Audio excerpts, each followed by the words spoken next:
લક્ષ્ય ન્યૂઝ, એક નજર, એક લક્ષ્ય. સહીજ ગામે આયુષ નિદાન સારવાર મેગા કેમ્પ સફળતાપૂર્વક યોજાયો.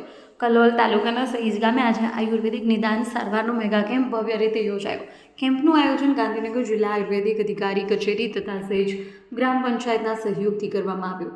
કેમ્પની શરૂઆત દીપ પ્રાગટ્ય સાથે થઈ તેમજ આગંતુક મહેમાનોનું સ્વાગત સન્માન કરવામાં આવ્યું. આયુર્વેદની વિવિધ સારવાર પદ્ધતિઓનું માર્ગદર્શન કેમ્પ દરમિયાન નીચે મુજબની પદ્ધતિઓ અને સારવાર કરવામાં આવી. પ્રકૃતિ પરીક્ષણ, વૃદ્ધાવસ્થા, જન્મરોગથી સારવાર, દંત ચિકિત્સા, અશ્વભગંતર તથા સ્ત્રી રોગની સારવાર, ડાયાબિટીસ ચેકઅપ, ઋતુજન્ય રોગ સામે જ રોગ પ્રતિકારક, હાર્બલ ટી વિતરણ, યોગ કેમ્પ, હોમિયોપેથી નિદાન, આયુર્વેદિક પ્રદર્શનની, વૃદ્ધ નાગરિકો માટે ખાસ, વાગ, કમર, સાંધાના દુખાવા, ગરદન, પગના દુખાવા સહિતની સમસ્યાઓ માટે વિશેષ નિદાન અને દવાઓનો પુરવઠો કરવામાં આવ્યો. ખાસ કરી ઉપસ્થિત મહેમાનો આ શ્રેય સફર કાર્યક્રમમાં શિલ્પાબેન પટેલ પ્રમુખ, જિલ્લા પંચાયત રૂપાબેન મંગાજી ઠાકોર, જિલ્લા પંચાયત સભ્ય લક્ષ્મીજી ઠાકોર, જિલ્લા પંચાયત સભ્ય બબીતાબેન શંકરાજી ઠાકોર, પ્રમુખ કલોલ તાલુકા પંચાયત અર્પિતભાઈ પટેલ, પ્રમુખ તાલુકા પંચાયત મનહરભાઈ, તાલુકા પંચાયત ચેરમેન હેતલબેન શંકરજી ઠાકોર, તાલુકા પંચાયત સભ્ય સરપંચ શહીદ પ્રતાપજી ઠાકોર, કનુજી ઠાકોર, ઉપસરપંચ ધરમશીભાઈ દેસાઈ, તલાટી કમ મંત્રી. કેમ્પનું માર્ગદર્શન ડોક્ટર મયુરભાઈ પટેલ, ઇન્ચાર્જ જિલ્લા આયુર્વેદ અધિકારી તથા આયુર્વેદ સ્ટાફ મિત્રો દ્વારા કરવામાં આવ્યો. જન સહયોગ સાથે મેગા કેમ્પ સફળ બનાવ્યો હતો તેમજ આયુર્વેદના વિદ્યાર્થીઓને આ અંગે માર્ગદર્શન તેમજ પ્રદર્શનની અંગે માહિતી આગાર કરવામાં આવ્યા. સવારે 10 વાગ્યાથી સાંજે 5 વાગ્યા સુધી ચાલેલા મેગા કેમ્પમાં ગ્રામજનો અને નજીકના વિસ્તારોમાંથી મોટી સંખ્યામાં લોકોએ આરોગ્ય સેવાનો લાભ લીધો હતો. લક્ષ્ય ન્યૂઝ, સંજય નાયક.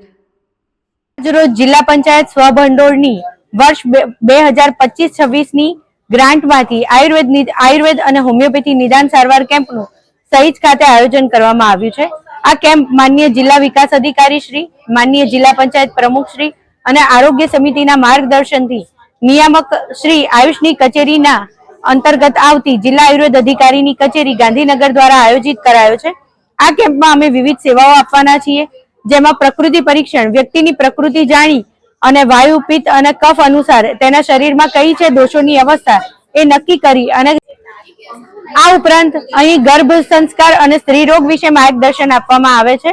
ગર્ભ સંસ્કારમાં તમારા ગર્ભમાં બાળક સારું જન્મે, બાળકના સંસ્કારો સારા મળે, એનું શારીરિક બંધારણ સારું થાય એના અંગે માર્ગદર્શન આપવામાં આવશે. આ ઉપરાંત જે કપલ બાળક પ્લાન કરી રહ્યા છે તો એ લોકોને પણ આયુર્વેદમાં સારું માર્ગદર્શન મળી રહે, સ્વસ્થ બાળક આવે એના માટે માર્ગદર્શન આપવા માટે ગર્ભ સંસ્કાર ઓપીડી છે. આ ઉપરાંત માસિક ઓછું આવવું વગેરે જેવી તકલીફોની પણ સારવાર આપવામાં આવે છે. ચામડીના રોગો, વાળ ખરવા, ખીલ થવા, દાદર, ખરજવું, સોરાઇસિસ જેવી ચામડીની તકલીફોની પણ આયુર્વેદ સારવાર આપવામાં આવે છે. આ સિવાય સાંધાના રોગો છે, જેમાં મર્મ ચિકિત્સા, કયો પોઈન્ટ શરીરમાં 107 પોઈન્ટ છે એ દબાવવાથી દુખાવો, કેવી તકલીફો, તમારું બીપી, ડાયાબિટીસ વગેરે ઓછું થાય છે એના અંગે પણ માર્ગદર્શન આપવામાં આવવાનું છે. બાળકોના રોગો માટે બાળ રોગની સ્પેશિયલ ઓપીડી છે. તમામ રોગોની જનરલ આયુર્વેદ ઓપીડીમાં સારવાર આપવામાં આવનાર છે. લાઇફસ્ટાઇલ ઓપીડી, જે આપણા લાઇફસ્ટાઇલથી થતા રોગો છે, સ્ટ્રેસ અને ડિપ્રેશન અને મોડી રાત સુધી ઉજાગરા, ખોટા ખાનપાનની આદતો જેના કારણે ડાયાબિટીસ, બીપી, ઓબેસિટી જેવી તકલીફો થાય છે તેના અંગે પણ લાઇફસ્ટાઇલ સુધારવાનું માર્ગદર્શન ઉપરાંત દવાઓ આપવામાં આવનાર છે.